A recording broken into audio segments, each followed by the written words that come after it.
Hey guys, Trey Lewellen here for another wonderful episode of Commerce Kings, number 8. This is going to be amazing, mainly because I have a guy on here that I met 4.5 years ago. It was 4.5 years ago at an event named Garrett J. White, and it's pretty amazing how my life has changed, how his life has changed, and the abundance around us. So I just want to start off and just say, welcome, Garrett. Welcome to have you.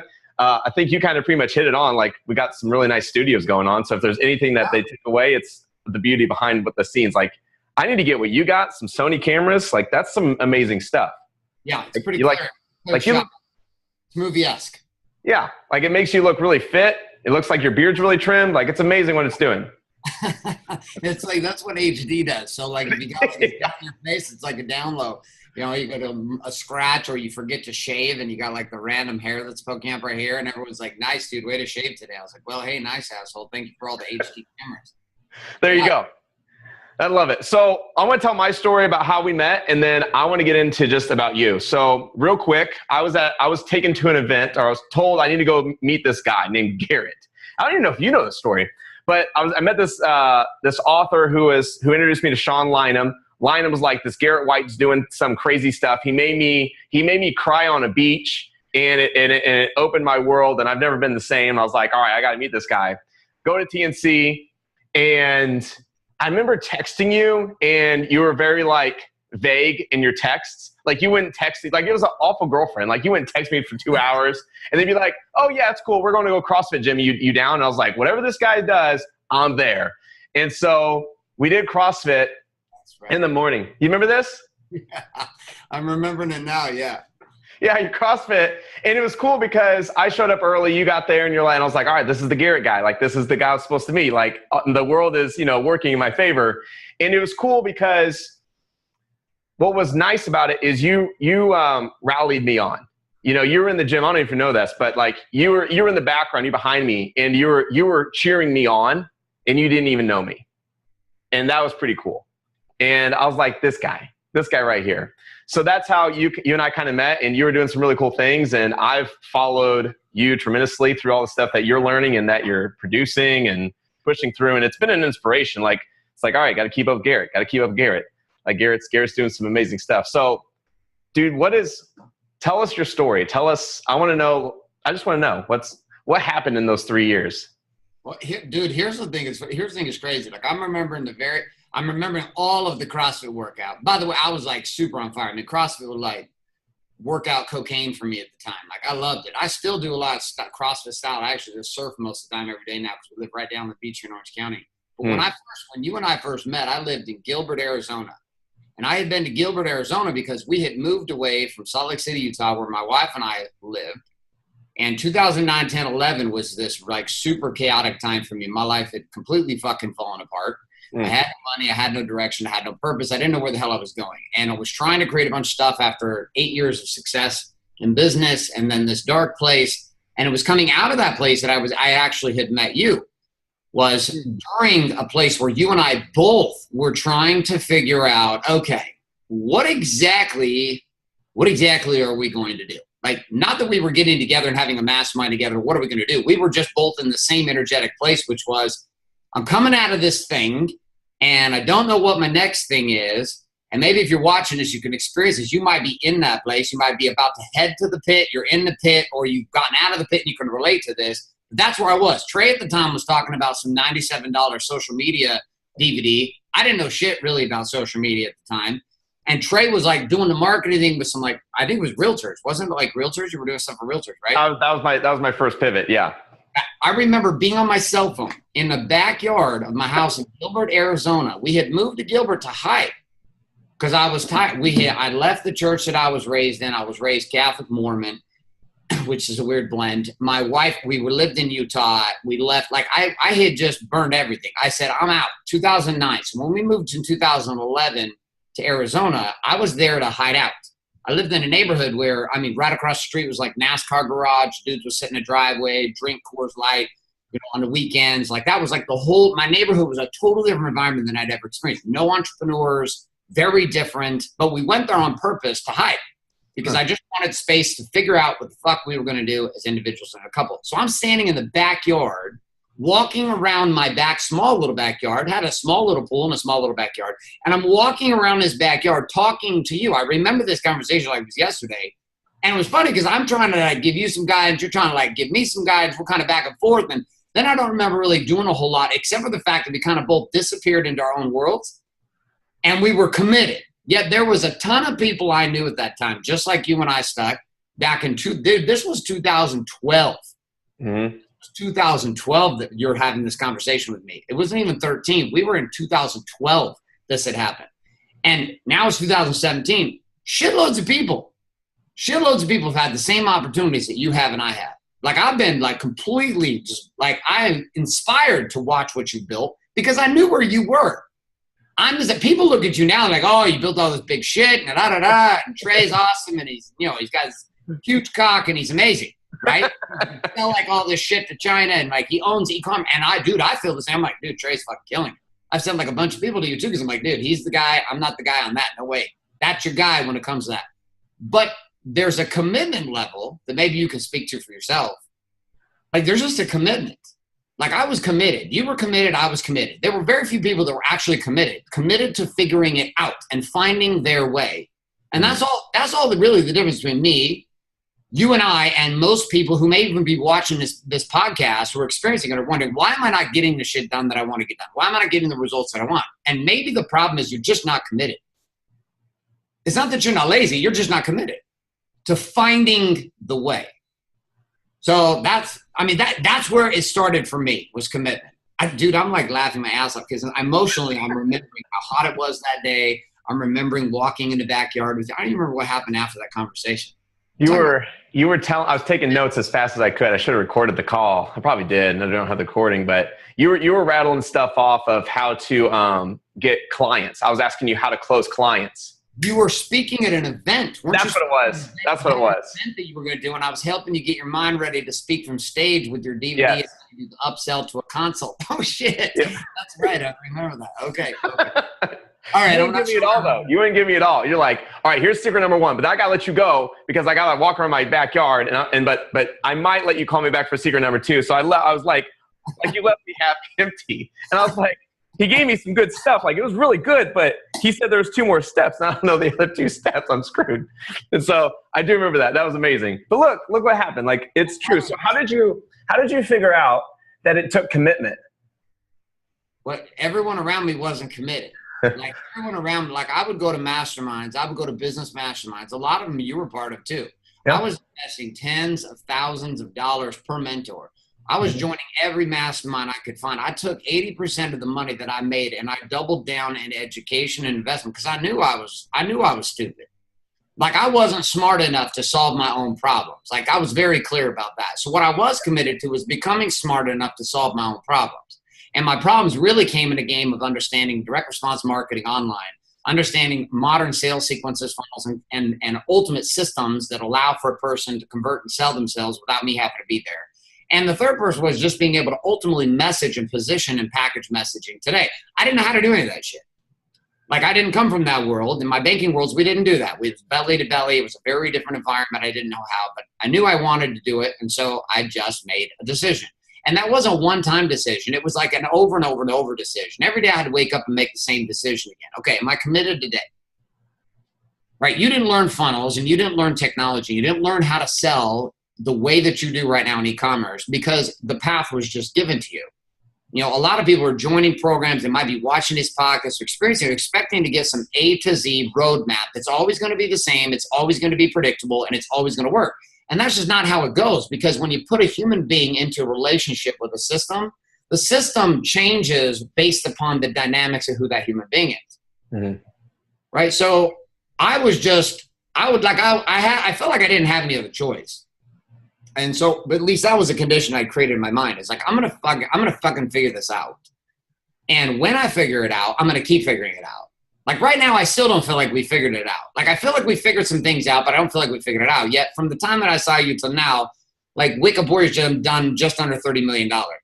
And yet my mind says, okay, shit, we've done some things. Yet when you talk to anyone on my team, no one in my entire organization, in any of my businesses right now, any of the 4 businesses, no one thinks we've actually done anything.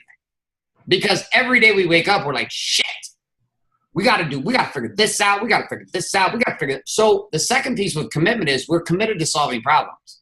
Like I fell in love with the idea of problem solving. Yep. And that was my number one commitment, was that I will become an elite level problem solver in the game of messaging and selling online. That was it. Go ahead. That was huge. I relate to that because I went through engineering school. And the one thing that I talk about a lot, actually, is the one thing I learned from engineering school was how to problem solve. That's the one thing I learned really, really well, is they didn't teach me how to put a circuit together. They didn't teach me how to do a mathematical equation. They taught me how to problem solve. And I think that's why I can see funnels so well in my mind, because most people start with, okay, sales page, then what? Order form page. I see the whole thing, and then I can interact through it, and then it kind of just builds, and it kind of like your producer, right? The guy who's behind the camera putting the movie together. He's seeing sound clips in his mind, and he's piecing it together in his mind, and that's why you have such great trailers and videos and productions, because he is like puts all there. It's like boom, like it's amazing, right? Same thing with programs. You see the whole program, and they're like, okay, this is going to hit this over here, and then you make this thing called Warrior, and it becomes a beautiful thing, and it's amazing. So I totally, you're speaking my language right there. Problem solving is where the key. Like I didn't have the engineering thought process. I had a story. Like my mind didn't actually think that way. So in 2009, I hired Brendan Bouchard. Well, I don't hire Brendan Bouchard. I go buy his program, Experts Academy. I go to his event, and he says, you need a 4-part video funnel. And I mean, I don't know how many times he had to tell me this. I mean, it's not like Russell, even in ClickFunnels, is like teaching anything. He's like, you need a 4-part video funnel. So I bought like 17 of these things. I would buy reams of paper and a black Sharpie marker. And I used a black Sharpie marker because I'd listened to a book called Rework. And they said, when you draw shit out, you should use a Sharpie because then you can't put as much shit on a piece of paper, which makes, exactly. Boom. So I was using a thick piece marker, and I would sit on the couch at home with a ream of paper, and I would draw funnels. I would draw sequences online, like literally over and over and over. I would make the little emails and make them look like little letters, and I would do dotted lines, and I would do sequences, and then I would crinkle it all up and throw it on the floor. And then I would start over. My wife's like, you were out of your goddamn mind. What are you doing? I was like, I cannot think.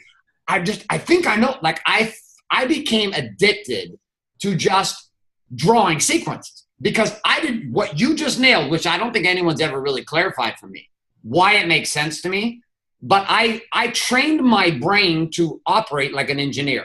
Mm-hmm. So like what you're talking about, the reason our movies, the reason our sequences at Warrior, the reason the stuff inside of DKW Styling, our tattooing, hairlines, the reason it all works is because when we as a team come in, we not only come in with a direct response mindset, which is we have a specific outcome that we're wanting, but I'm realizing right now, I trained myself over 3.5 years to think like an engineer, even though my personality is the complete fucking opposite. I don't want to look at details. My natural core is like, fuck details, fuck science, fuck sequences. I'm just going to yell really loud, and I think we'll get everybody excited. We'll go do some shit. And why Warrior took off was because I was willing to dive into my weakness and understand. What this allowed me to do, too, is speak a language that allowed me to hire people who I could train on direct response, and I could train on the mindset and psychology of where I wanted the movement to go. But I also had enough skill set inside of my language to cross the line. Before this, I was on my software teams. I'm not a software guy, but I run a software company.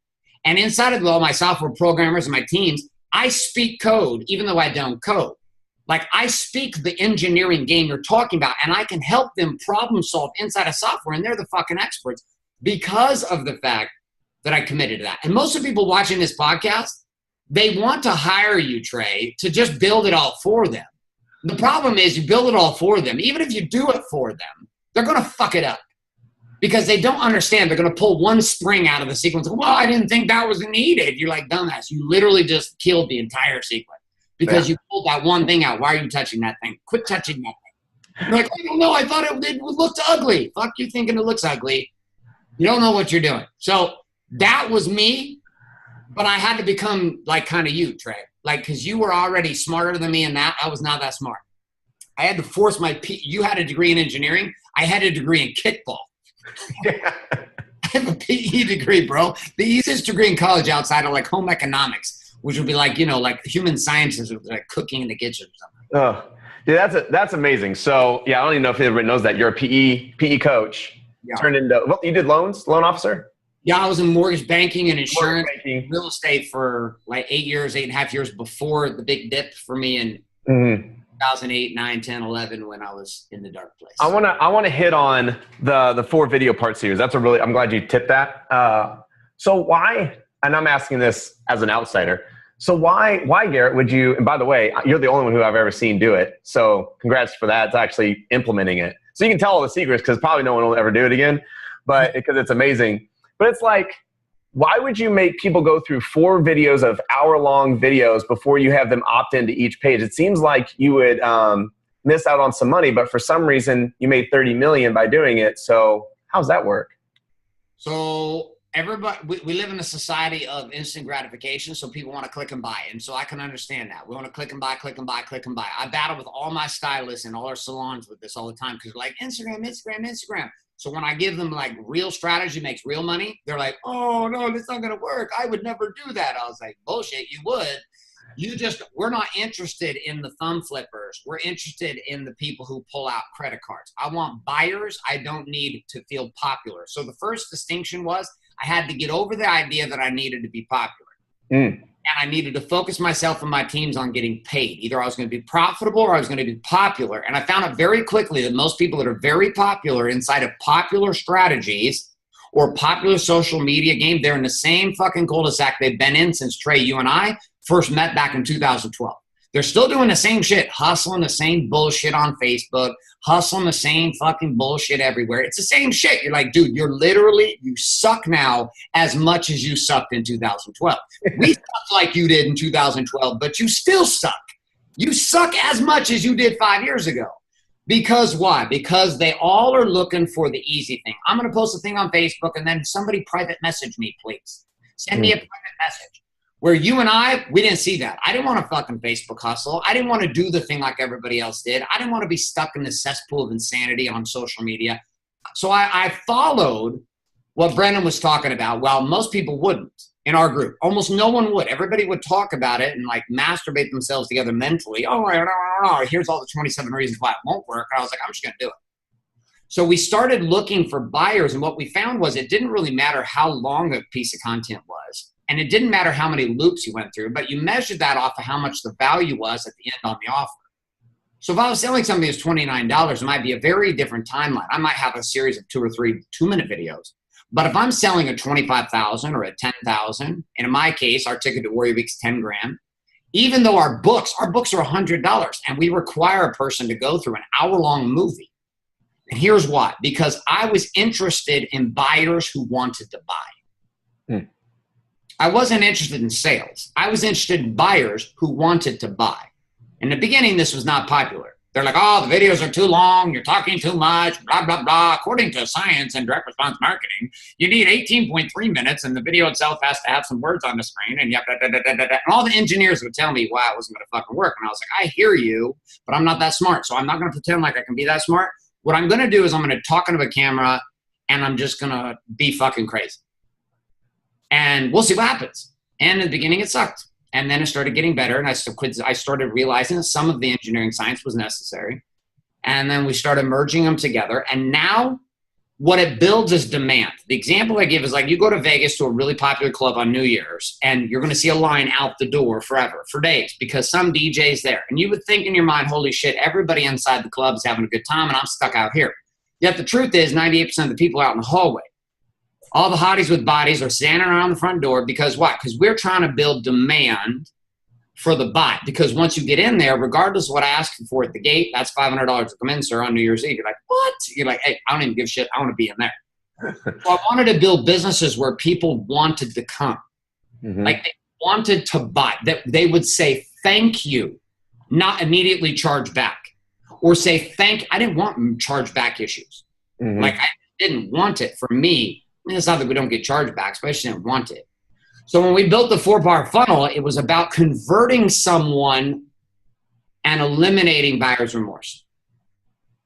And even when we're selling smaller things like a couple $100 items, I still do the same thing now because I want people to lean into the buy. I want them to want to buy. Mm-hmm. I want them in their heart to say, I really want this shit. Like, this guy has seduced me so intensely. He keeps pulling it away and pulling it away and pulling it away and pulling it away. And God damn it, can I please give you some money? Every day we get hundreds of emails that say, can I please give you some money? These are people who we've locked things down, we shut it down, can't buy, it's not available, but we actually follow through with what we say, which is you can't buy right now. Sorry, but you can get on this list, and when we are going to sell it again, we would be happy to sell it to you. But until then, here's some other things you can watch. By the time the average consumer has purchased something from Wake Up Warrior, from DKW Styling, or from my consulting firm, by the time they've signed it, whether it's a $250,000 contract or whether it's a $100 book, that individual has already leaned in. They've already made the buying decision in their mind. You know, I'm not a hardcore closer. People say, oh, a hardcore closer. I know our buddy Ryan Stewman has an entire brand built around that. Not a knock on Ryan Stewman at all. But I wanted to talk to people who wanted to buy. Yeah. I wanted people to be pumped up and send us thank you cards because they just bought a $100 book from us. Mm-hmm. Not the opposite, which is like, it's a piece of shit, blah, blah, blah, blah, blah, blah, blah, blah, blah. Now, I don't even know if that answered your question. Hopefully at least some of them.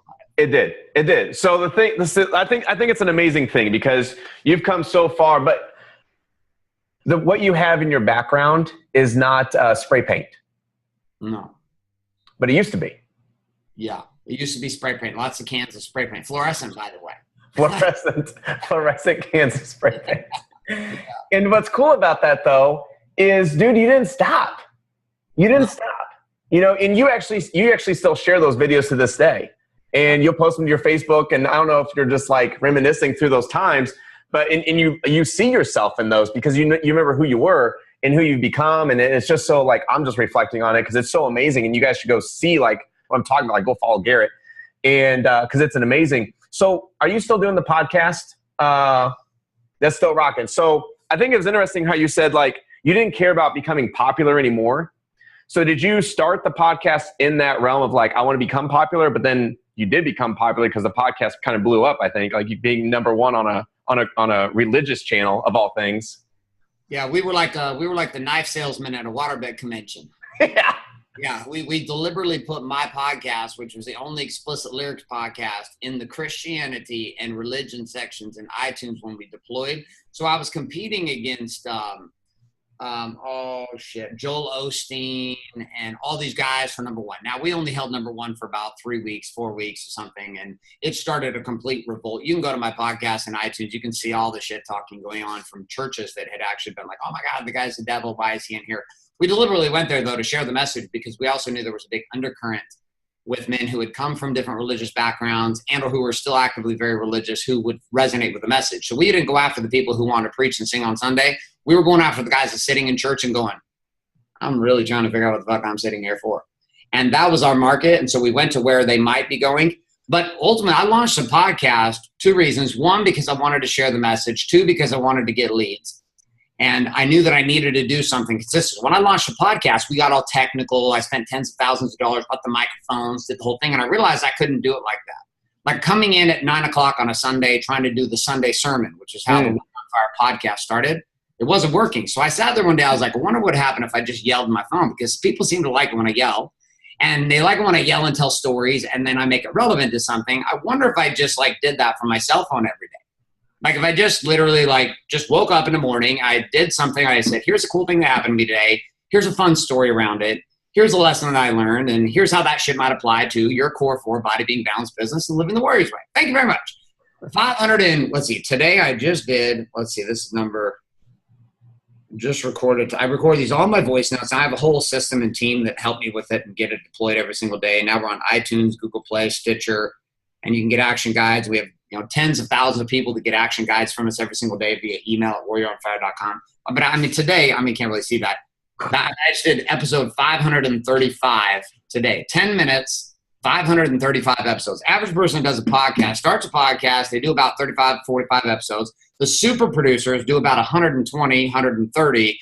And then everybody fades into the distance. People thought I didn't quit on my podcast. I deliberately pulled my podcast off the marketplace for 5 months so we could sell Warrior Book last year. That was a strategy, which is I actually pulled my voice from the marketplace. So everybody's like, oh my God. All these people who are listening every day were addicted. Like, oh my God. I was like, don't worry. I got a new thing coming for you. It's called Warrior Book. You're going to really want it. And then I'm going to start the podcast again after we deploy. So we went back to the podcast, and I wake up, it became part of my routine. Like just like like turning marketing into an addiction. It became who I was, and messaging marketing was who I became. It's not what I do. And most people are trying to do marketing. Most people are trying to do funnels. Most people are trying to do sequences. They're trying to do direct response. But until it becomes who you are, like it is for you, Trey, you don't have to force yourself to think. You just are in the space and you're like, holy shit, there are holes all over this goddamn funnel. No wonder you guys aren't making any money. And they're like, what? We still what? And you're like, plug, plug, plug, plug, plug, plug, reframe. Oh, magically delicious. It's making money. Well, that's because you are the Matrix, and I have become the Matrix in my version and producing. And most people are not committed to becoming it. You were committed, I was committed, and a handful of people have been committed. Most people are not committed. They're more committed to watching podcasts from committed people than they are actually doing and becoming the person in the podcast. I think one person said it really well. It's easier to buy tickets to the game than train for the game. Oh, 100%. Way easier to buy a ticket to the Conor McGregor, game, sitting our fight this weekend, sitting on the floor for $60,000 than it is to actually be a guy who can make the kind of money consistently that could easily afford the $60,000 ticket. Yeah. People are very excited. Oh, this asshole, blah, blah, blah. You're like, dude, listen, Conor McGregor made $100 million, not because he's a great fighter. Like Mayweather and those guys put on this fight, not because they're great fighters. They are great fighters. That's not why they're making the money. They're making the money because they are promoting, marketing, direct response, entertaining, deliberate fucking money men. The end. They know how to do it. And they happen to be fighters. And they have to be fighters, which is amazing. So on that note, I want to switch behind the scenes because I have 3 major questions I want to ask. And then the fourth is I want to discuss something with you that you rarely discuss with others. And so, guys, we're going to go behind the scenes of Commerce Kings. If you want access to that, you need to go to mronit.com/VIP. That's mronit.com/VIP. And we're going to go to behind the scenes now. Thanks for watching. Look forward to seeing you guys on the next episode. Oh, real quick. How do they follow you, Garrett? Jeez. Oh, yeah, look at that. Here I'm talking about I'm such a great promoter, and then I don't even get it in there. You know what? Probably the best place you could start is getting into my daily podcast found at warrioronfire.com. You can go there, pick up the weekly action guides, put your email address, and we'll send those to you every week. Or just head on over to iTunes, Google Play, or Stitcher, and get yourself subscribed every single day. I'm going to drop a little fire in your soul, and it gives you what you like. And you like it, keep listening every day. If you don't, tell me to fuck off, and I'm okay with that too. All right. Thanks.